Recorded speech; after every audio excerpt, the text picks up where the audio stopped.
The first time someone looked at me with disgust, I was 12. I was holding my mother's cleaning bucket, walking through the back door of a large hotel where she worked.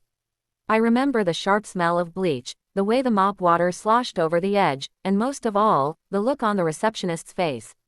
It wasn't hate. It wasn't anger. It was something colder. Like I didn't exist. That memory stayed with me. It followed me into adulthood, into every early morning bus ride, every room I scrubbed, and every uniform I folded neatly in the dark before heading out while the world still slept. My name is Amina, and I am a cleaner. But I am not just a cleaner. When I first arrived in this country, I didn't speak a word of English.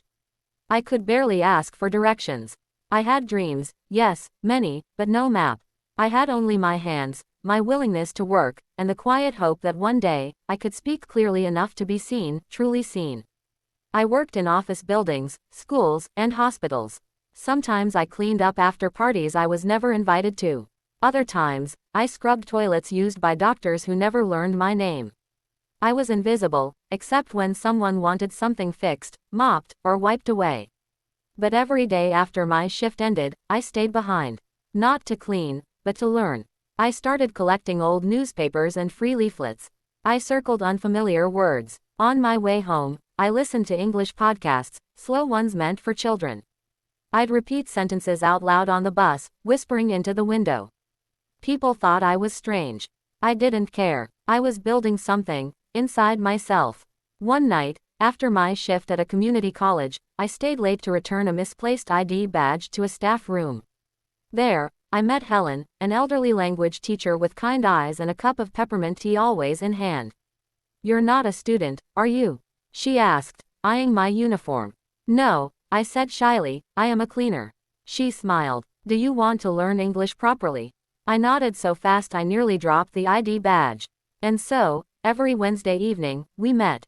In between grammar lessons and awkward pronunciation, we shared stories, mine of immigration, loss, and hope, hers of years spent teaching and the students who never stopped trying. I'd bring her Turkish pastries, and she'd mark my notebooks with stars and little smiley faces. I was nearly 40, but those stars lit up my world. One evening, Helen handed me a brochure.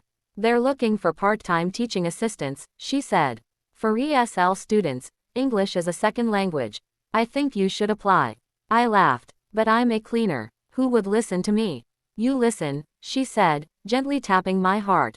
"You understand. That's what matters." It took weeks for me to build up the courage. The interview was terrifying. My hands shook. My sentences weren't perfect. But I told them my story, of coming here, of learning alone in the corners of empty classrooms, of the people I had watched from the shadows. And they listened. A week later, I was hired. I didn't stop cleaning immediately. At first, I cleaned in the mornings and helped in the evenings. I was tired all the time. My feet ached. But my soul, it soared. Soon, students began to recognize me. They would wave in the hallways, call out, "Miss Amina," and ask for help with their homework. I saw myself in their eyes, the fear, the confusion, the longing to belong. I saw my old self, and I reminded them, "You are not invisible." Years passed. My English grew stronger. My confidence grew taller. One day, a young girl asked me what I used to do before teaching. I smiled. "I was a cleaner," I said. She blinked. "Really?" "Yes," I said proudly. "And I still know how to clean better than anyone in this building." She giggled. I smiled back, because I knew the truth. There is dignity in every honest job. There is strength in those who rise before the sun to build a life with their bare hands. Today, I teach full-time. I help others find their voices. I stand in front of rooms full of people who were once afraid to speak, and I remind them, "Your accent is beautiful. Your story is important, and your voice deserves to be heard."